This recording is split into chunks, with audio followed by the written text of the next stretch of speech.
Precisamente hablando de lo que es como un antecedente de lo que es la resurrección. En un tiempo, un hombre llamado Sigmund Freud, un psicoanalista, dijo esto: finalmente ahí está el doloroso enigma de la muerte, para el cual aún no se ha encontrado ningún remedio en lo absoluto y quizás nunca lo haya. Este hombre se dedicó a hacer muchos estudios acerca del comportamiento humano, pero una de las cosas que nunca pudo explicar, y aún él dijo, nunca se podrá explicar lo que es la muerte, ¿sí? Sabemos que hoy en día la ciencia ha avanzado y pues el índice de mortalidad, ¿verdad?, ha disminuido en los niños, en los recién nacidos. Sin embargo, nunca se ha podido hacer nada para que el hombre sea inmortal. El hombre nace, ¿verdad?, crece, se reproduce y muere. Y entonces, les comento esto porque hace una semana, teníamos un amigo, últimamente ya no lo veía, lo vi hace 4 años en el hospital Siglo XXI. Él tenía un problema de cáncer en la garganta. Lo visité, estuvimos platicando y le iban a operar porque le iban a quitar las cuerdas bucales, ¿sí? Ya no iba a poder hablar, sin embargo se iba a mantener con vida. Y así fue. Y la semana pasada, ¿sí?, este hombre partió con el Señor. Y porque le dio metástasis y pues nuevamente el cáncer pues le volvió a surgir y pues ya no se pudo hacer nada.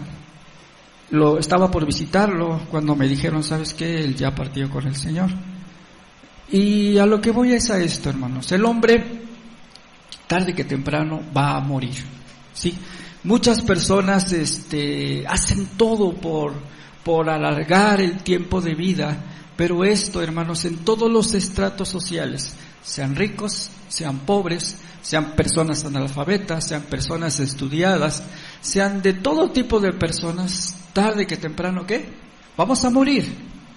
Y muchos dicen, estaba yo escuchando un documental acerca de un científico que dicen, mira, no entendemos, ellos han estudiado, se han metido a ver por qué la gente envejece.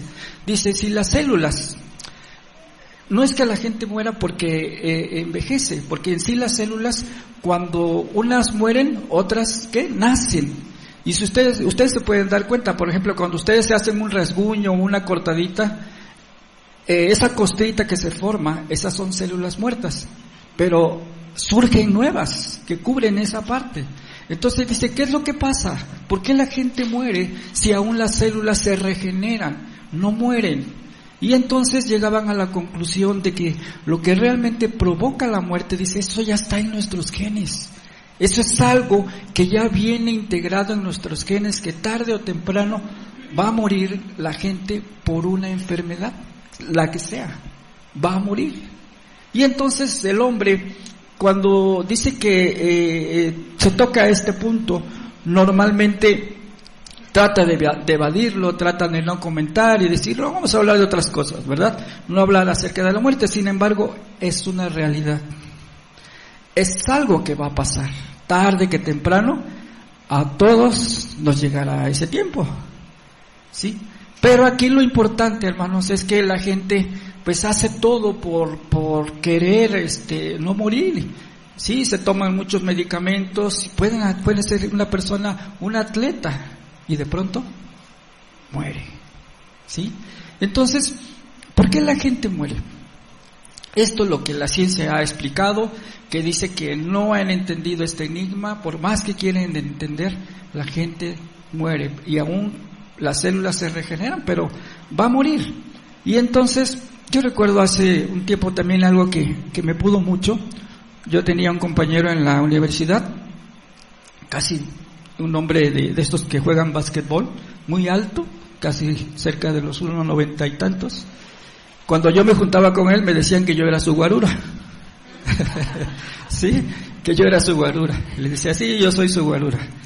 Y entonces, a pesar de ser un hombre tan fuerte, tan ahora sí, de mucho, podríamos decir, iba a durar mucho tiempo.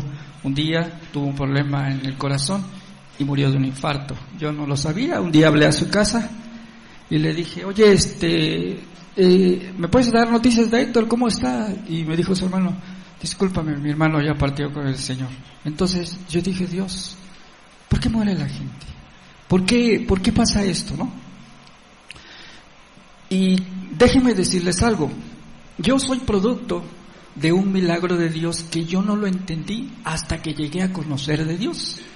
Dios trató conmigo de una forma en la cual me fue llevando algunas muy duras, y yo vine a Dios a consecuencia de un milagro de resurrección. Si les he comentado, hubo una persona que falleció, estuvo muerto todo el día, toda la noche, hasta el otro día, y yo no lo entendía, pero yo recuerdo que hablé con Dios y yo le decía, si de verdad eres Dios, quítame a mí la vida, dásela a esta persona. Y yo le decía a Dios, ¿tú sabes lo que es una vida? Imagínense yo preguntándole al dador de la vida, cuestionando a Dios. Yo le decía, ¿tú sabes lo que es una vida? ¿Tú entiendes lo que es una vida? Y Dios quizá me escuchaba y decía, ay Ricardo, no entiendes nada, cuando yo soy el dador de la vida. Y entonces yo le dije, si de verdad eres Dios y haces que Él salga de ese estado de muerte, yo voy a creer en ti. Y hermanos, de una manera tremenda, al otro día, esta persona diagnosticada clínicamente por los médicos con una muerte natural, ya se levantó donde estaba. Los médicos se sorprendieron, los médicos se espantaron y dijeron, no entendemos, solamente queremos decirte que has nacido de nuevo. Hoy en día en su momento joven, es un pastor. Dios tenía un plan también con él. Ambos tomamos caminos diferentes, pero Dios también tocó su vida. En él vinieron muchas cosas tremendas, de muertes, asesinatos, tantas cosas que pasaron también después de él, pero que Dios nos encaminó todo esto para bien. Y entonces, hermanos, a lo que voy es, Dios tiene poder sobre la muerte. A pesar de que la muerte existe, y cada vez que nosotros vayamos a un funeral, esa persona muere, por cuanto el hombre se apartó de Dios. La ciencia no lo ha entendido, y yo les voy a pedir que vayamos a Génesis capítulo 3, versos del 1 al 7.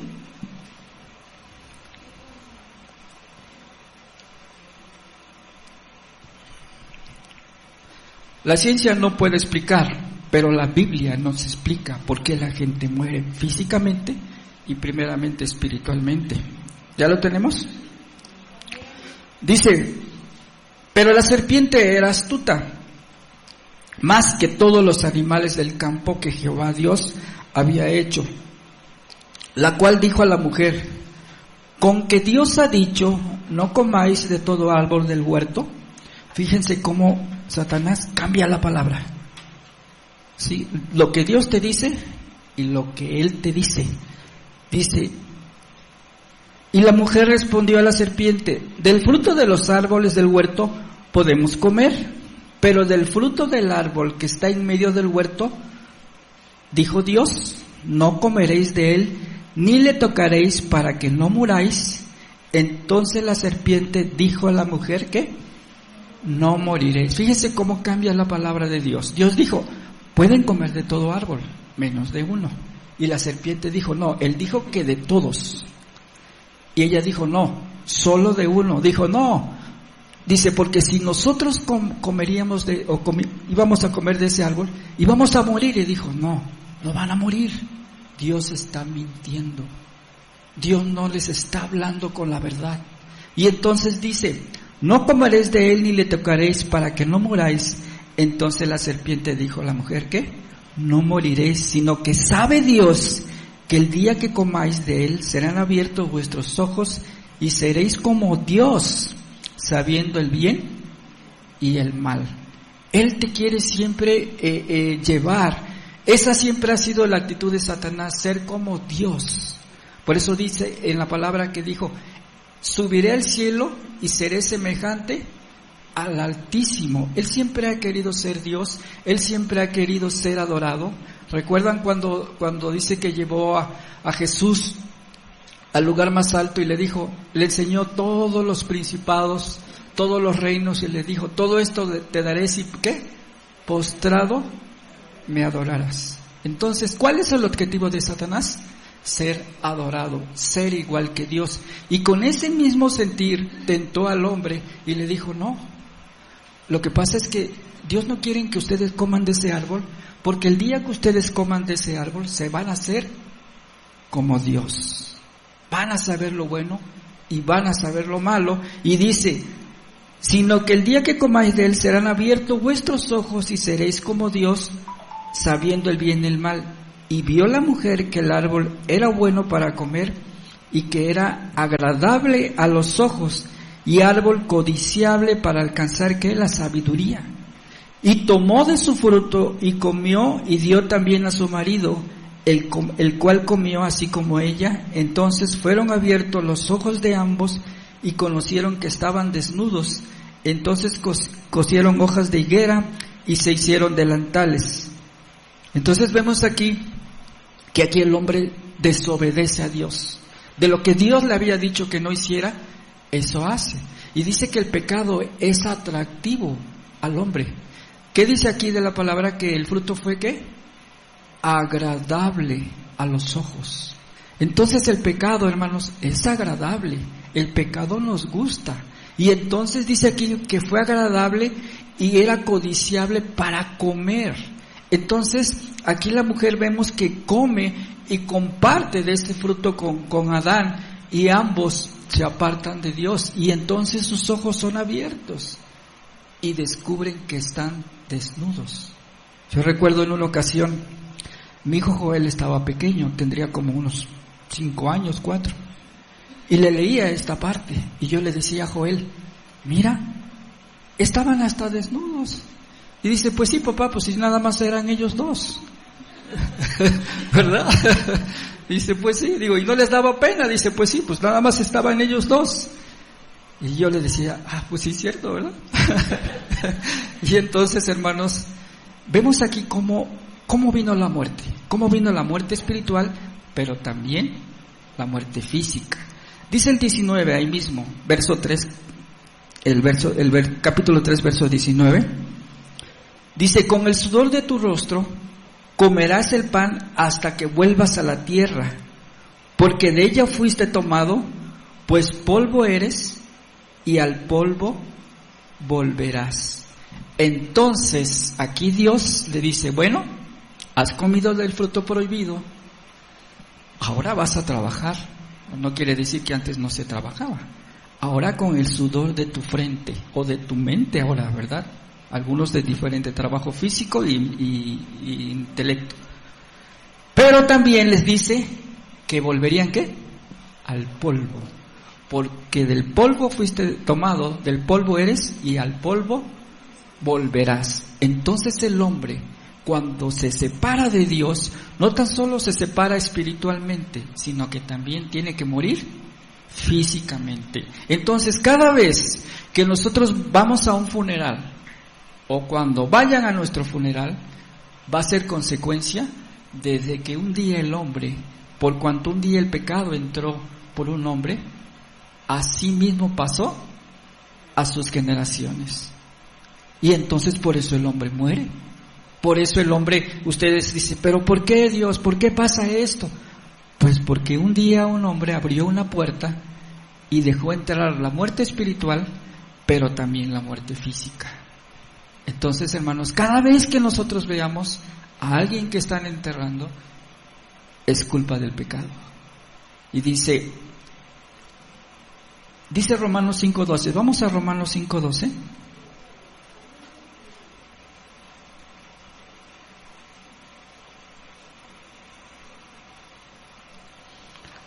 Romanos 5:12, ya lo tenemos.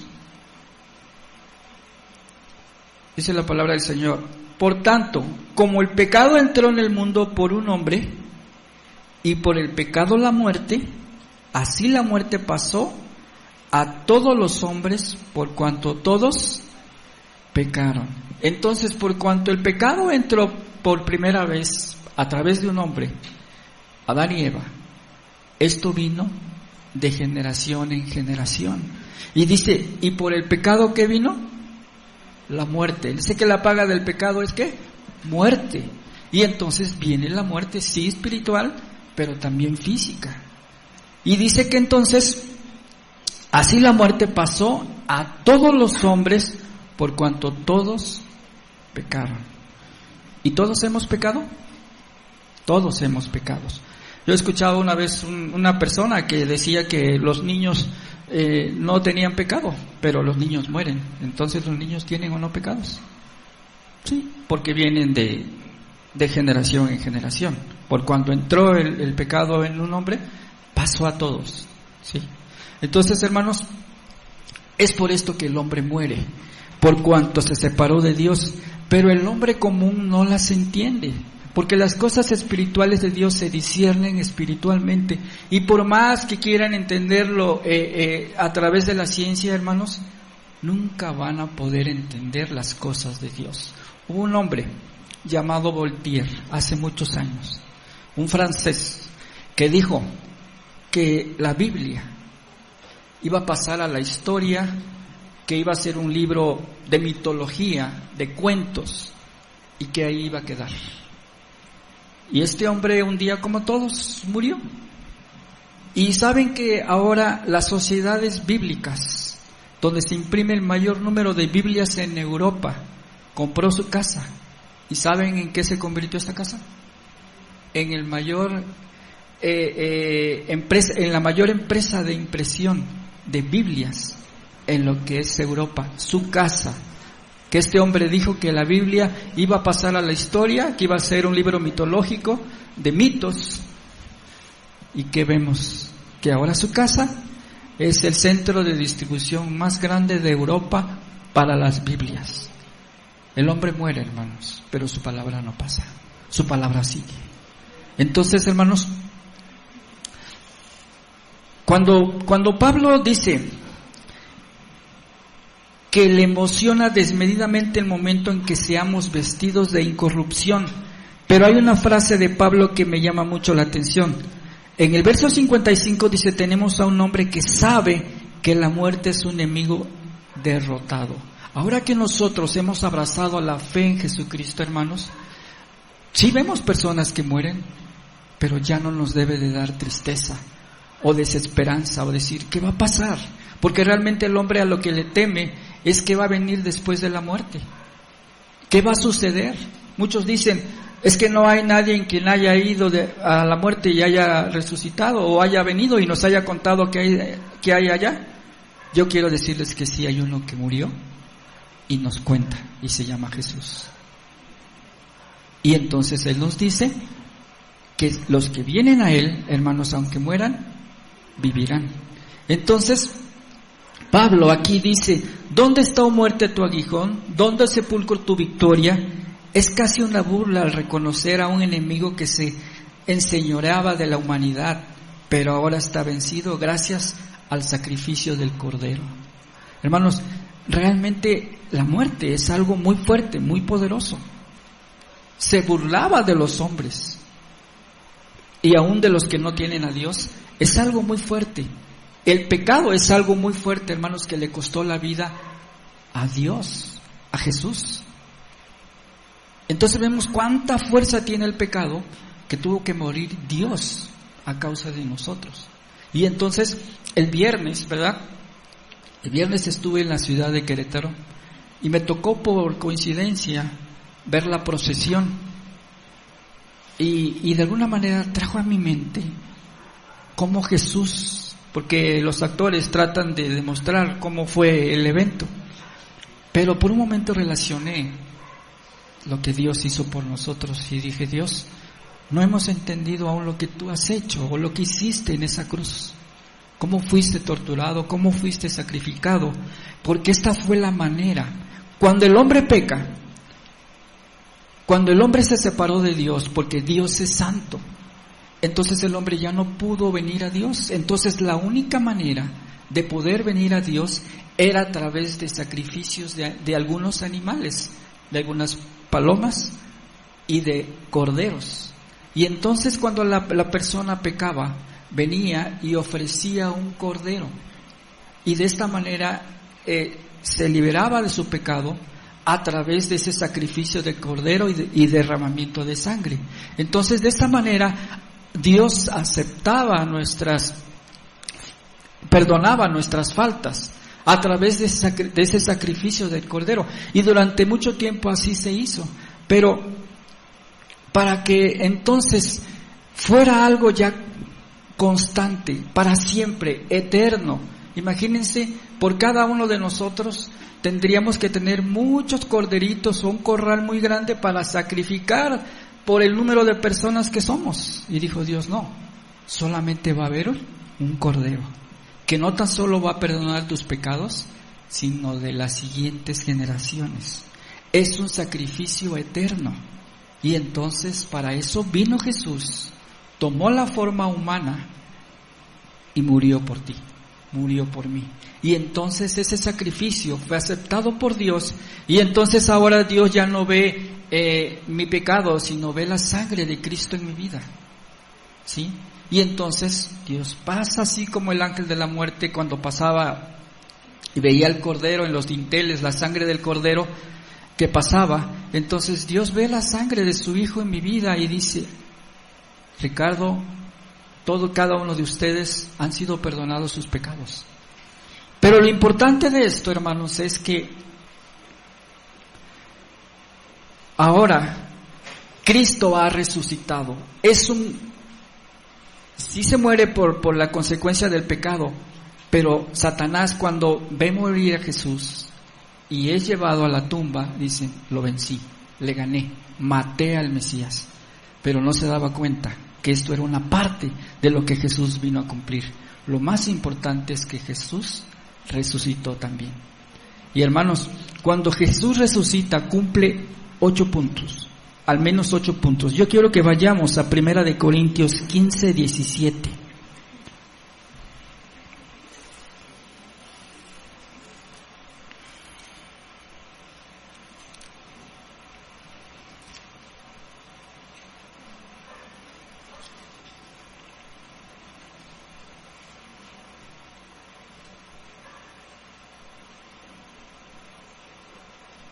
¿Ya lo tenemos? Vamos a leer desde el 16.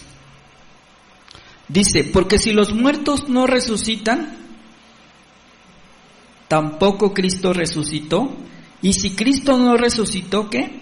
Vuestra fe es vana, aún estáis en vuestros pecados. Entonces, hermanos, uno de los puntos importantes, porque Jesús resucitó, es que entonces nuestra fe no es en vano. Estamos aquí porque Cristo resucitó. Si no, entonces se hubiese quedado nada más en la parte de crucifixión, pero no pasó nada. Ahí se quedó todo. Sin embargo, como Cristo resucita, entonces ahora nosotros podemos ver que nosotros, aunque vamos a morir físicamente también, vamos a resucitar. Amén. Vamos a resucitar, y entonces nos damos cuenta que aquí el sacrificio de Jesús es completo. Muere, pero también resucita. Vamos a Salmos capítulo 16, verso 10.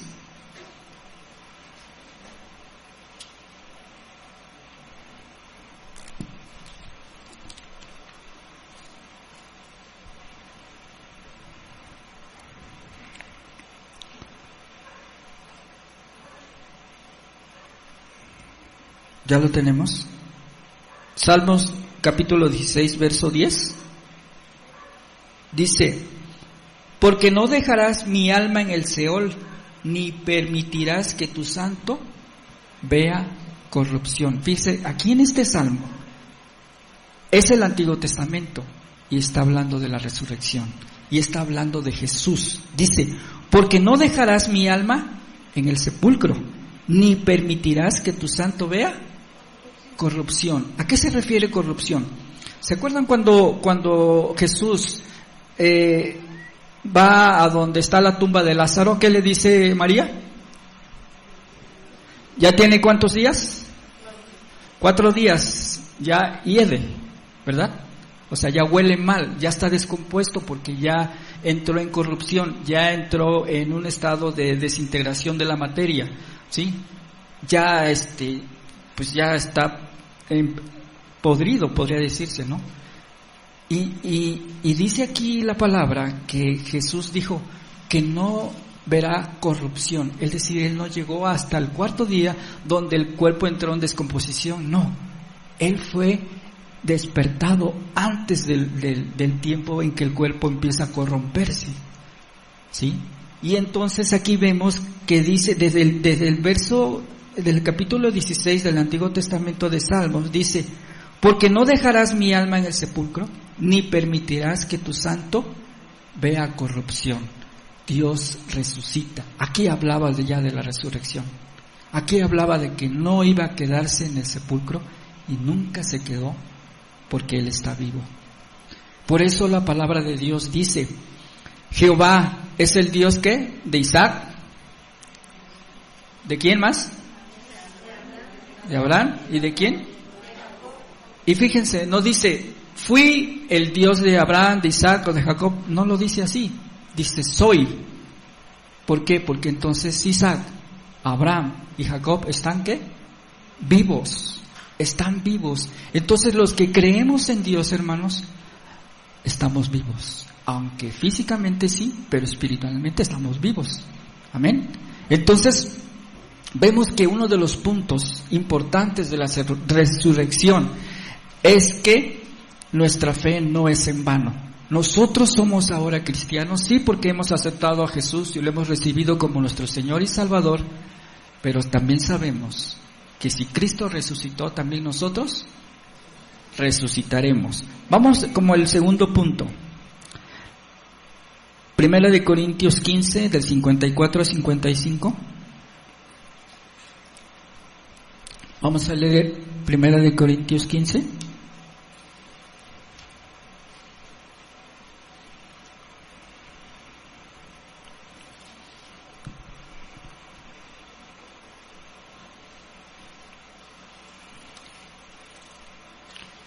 Dice la palabra del Señor: y cuando esto corruptible se haya vestido de incorrupción, y esto mortal se haya vestido de inmortalidad, entonces se cumplirá la palabra que está escrita: sólvida es la muerte en victoria. ¿Dónde está, oh muerte, tu aguijón? ¿Dónde, oh sepulcro, tu victoria? Cada vez que se llevaba a una persona a enterrar, la muerte decía: te gané. Pero ahora no, hermanos. Ahora nosotros tenemos la victoria en Jesús. Por eso les decía hoy es un día en el cual simbólicamente es importante, porque si Cristo resucitó, nosotros un día vamos a resucitar. Aunque vamos a morir físicamente, sí, pero vamos a resucitar. Entonces por eso dice: ¿dónde está, oh muerte, tu aguijón, con el que te burlabas de nosotros? Cada vez que muere una persona y se burla y dice: ya ves, tarde que temprano te gané. Pero no, hermanos, Cristo ganó, Cristo resucitó, entonces ahora tenemos victoria en Cristo, amén. Otro punto importante, 1 Tesalonicenses 4:13.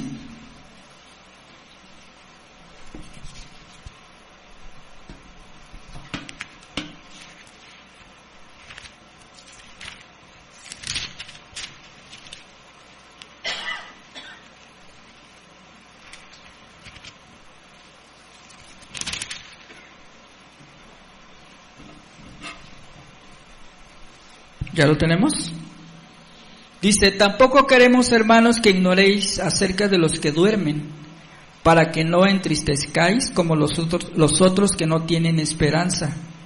Porque si creemos que Jesús murió y resucitó, así también traerá Dios con Jesús a los que durmieron en Él. Entonces, no es un tiempo, sí sabemos que pues sí nos llena de nostalgia, ¿verdad? Añoramos la compañía de la persona, pero debemos estar alegres. Debemos estar alegres porque dice que no nos tenemos que entristecer, así como las personas que no tienen a Dios. Ellos sí se entristecen, ellos sí de verdad dicen: ¿qué va a pasar con esta persona? pero nosotros no, hermanos. Es muy diferente ahora cuando una persona, no digo que no duela, si duele, pues es una persona que por un tiempo vas a dejar de ver, pero sabemos que no nos debemos de poner tristes, porque si Cristo resucitó, nosotros vamos a resucitar. Amén. Yo me acuerdo cuando mi papá iba a partir, una semana antes cuando lo vi, Dios ya le había mostrado que él se iba a ir. Entonces aquí vemos que Dios tiene hasta este tiempo. Y me dijo, hijo, digo, sí papá, es la última vez que nos vemos, ya me voy a ir. Lo abracé, lo besé, y sí, efectivamente, mi papá se fue a la semana. Pero con esto quiero decirte que si Dios le mostró a mi papá que él iba a partir, yo sé que Dios sabe que si un día nosotros partimos, unos antes, otros después, vamos a resucitar. Esta es la esperanza que tenemos y que el mundo no tiene, y que nosotros debemos de ir y decirle, mira, aunque tú vas a morir físicamente, si tú crees en Dios, un día tú vas a resucitar. Esto es verdad, porque Cristo resucitó, si no en vano creeríamos, hermanos, que nosotros decimos, cree en Dios, pero no pasa nada, Cristo nada más murió en la cruz y ahí se quedó. No, resucitó. Otro punto importante, Juan 11 del 25 al 26.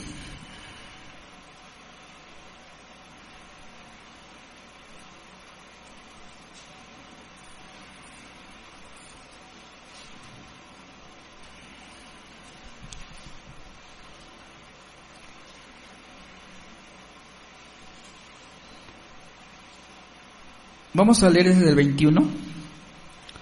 Dice, y María dijo a Jesús, Señor, si hubieses estado aquí, mi hermano no habría muerto. Mas también sé ahora que todo lo que pidas a Dios, Dios te lo dará. Jesús le dijo, ¿tu hermano resucitará? Marta le dijo, yo sé que resucitará en la resurrección, en el día postrero. Y le dijo Jesús, yo soy la resurrección y la vida. El que cree en mí, aunque esté muerto, ¿qué? Vivirá. Y todo el que vive y cree en mí no morirá eternamente. ¿Crees esto? ¿Creemos esto? Que aunque estemos muertos, vamos a estar vivos. Amén.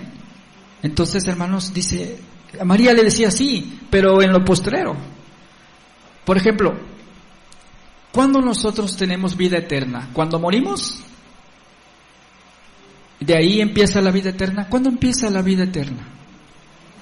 Desde el momento en que tú aceptas al Señor Jesucristo como tu Señor y Salvador, desde ahí empieza tu vida eterna. Entonces, si desde ahí empieza tu vida eterna, hermanos, tú vas a vivir por siempre, si estás en Dios, si tú crees en Dios. ¿Recuerdan cuando Jesús estaba en la transfiguración? ¿Quiénes estaban con él? Era Moisés y Elías. Y no en el Antiguo Testamento habla de la muerte de Moisés y cómo Moisés estaba ahí con Jesús y con Elías. Entonces no estaba muerto, estaba vivo. Amén. Entonces, hermanos, aunque nosotros vamos a morir, pero si creemos que Jesucristo resucitó y que es Señor de nuestra vida, no vamos a morir, ¿verdad? Otro punto importante. Vamos a primera de Tesalonicenses 4:14.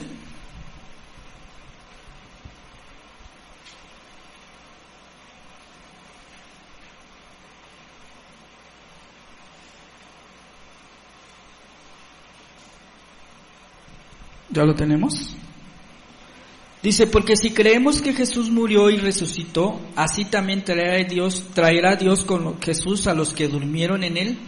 Por lo cual os decimos esto en palabra del Señor, que nosotros que vivimos, que habremos quedado hasta la venida del Señor, no pereceremos a los que durmieron, porque el Señor mismo con voz de mando, con voz de arcángel y con trompeta de Dios, descenderá del cielo, y los muertos en Cristo resucitarán primero. Luego nosotros, los que vivimos, los que hayamos quedado, seremos arrebatados juntamente con ellos en las nubes para recibir al Señor en el aire, y así estaremos siempre con el Señor. Entonces, hermanos, sea que aún estés vivo cuando Cristo venga, o si ya estamos dormidos, dice que nosotros vamos a resucitar primero.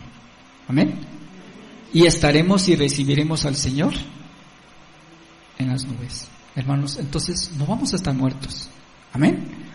Eso es lo importante de que Cristo resucitó como un día como hoy. Luego dice, la resurrección garantiza que tendrás un cuerpo glorificado, incorruptible. Vamos a Filipenses 3, 20, 21.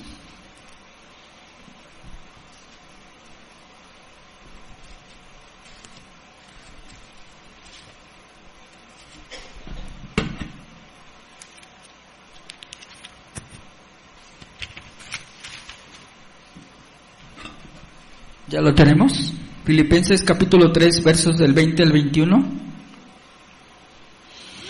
Dice, mas nuestra ciudadanía está ¿dónde?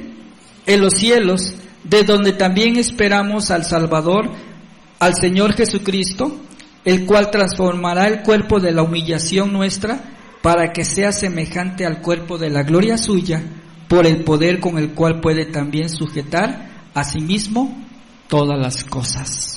Entonces, hermanos, no debemos de estar tristes porque aún dice que nuestro cuerpo será glorificado. Amén. Entonces, esto es lo que Dios consiguió también cuando Él resucitó. Vamos a Romanos 8:34.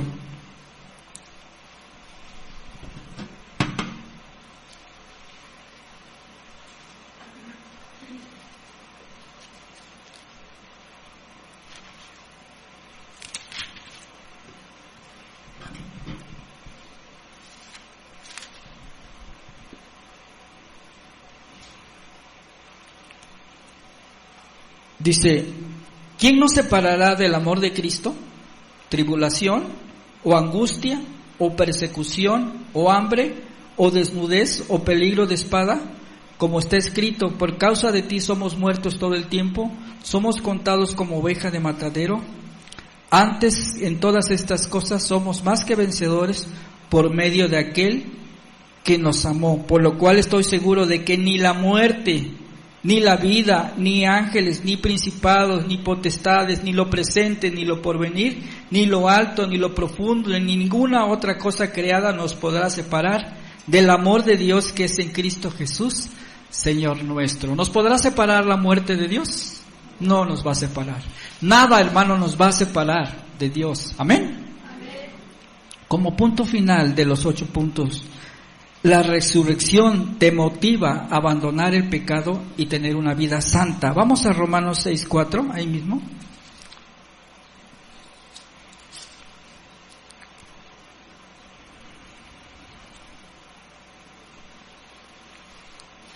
Romanos 6:4 dice, porque somos sepultados juntamente con Él para muerte por el bautismo, a fin de que como Cristo resucitó de los muertos por la gloria del Padre, así también nosotros andemos en vida nueva. Entonces, la resurrección de Jesús, hermanos, trajo consigo muchas cosas, que ya no nos debemos de poner tristes si alguien muere, a diferencia del que no tiene a Dios.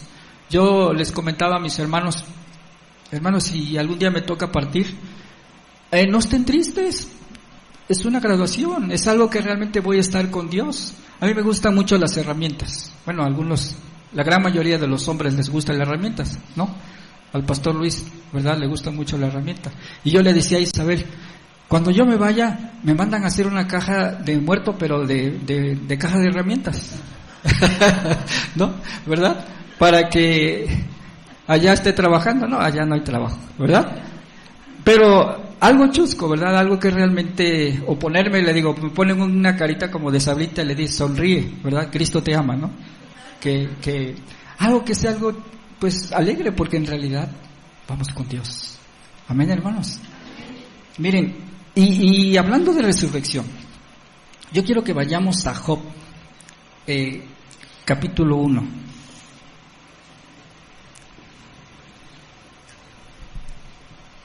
Vamos a aplicar algo de matemáticas o de aritmética, ¿sí?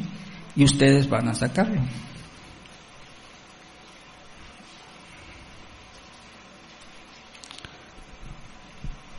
Vamos a los primeros 3. ¿Ya lo tenemos, Job? Dice, hubo en la tierra de Uz un varón llamado Job, y era este hombre perfecto y recto, temeroso de Dios y apartado del mal. Y le nacieron ¿cuántos hijos? 7 hijos. ¿Y cuántas hijas? 3. En total, ¿cuántos hijos tenía? 10. Su hacienda era 7,000, ¿qué? Ovejas, 3,000 camellos, 500 yuntas de bueyes y 500 asnas y muchísimos criados, y era aquel varón más grande que todos los orientales. ¿Cuántos hijos tenía Job?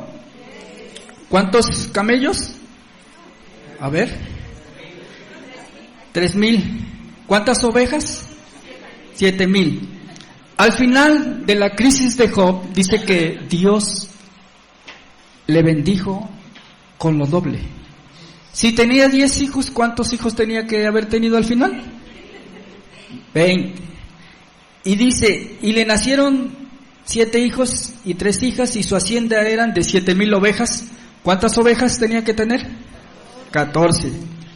¿Cuántos camellos si tenía 3,000? 6,000. ¿Y si tenía 500 yuntas de bueyes? 1,000. ¿Y si tenía 500 asnas? 1,000. ¿Sí? Ok. Vamos a Job 42.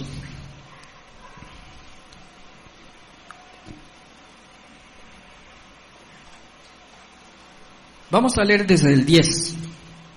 Y ahora ustedes que saben matemáticas me van a ayudar. Y dice, quitó Jehová la aflicción de Job, y cuando él hubo orado por sus amigos, y aumentó al doble todas las cosas que habían sido de Job, y vinieron a él todos sus hermanos y todas sus hermanas, ahora sí, ¿verdad?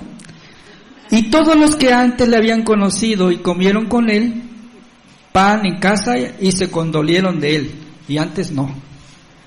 Y le consolaron de todo mal que Jehová había traído sobre él. Fíjense, ahora sí ya todos lo consolaban. Y cada uno de ellos le dio una pieza de dinero y un anillo de oro, y bendijo Jehová, ¿qué? El postrer estado de Job más que el primero, porque tuvo, ¿cuántas ovejas tenía? Si tenía 7,000, ¿cuántas tenía que tener? 14. Si tenía 3,000 camellos, 6,000. Y si tenía 500 yuntas, 1,000. Y si tenía 500 asnas, ¿y qué dice después? Si tuvo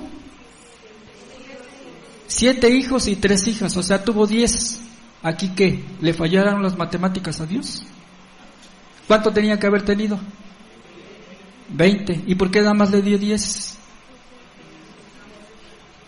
Porque de todo le dio lo doble. Y vemos que sí coinciden las matemáticas. Pero ¿por qué ahí no coinciden las matemáticas? ¿Por qué no tiene 20? ¿Y por qué 10? ¿Saben por qué?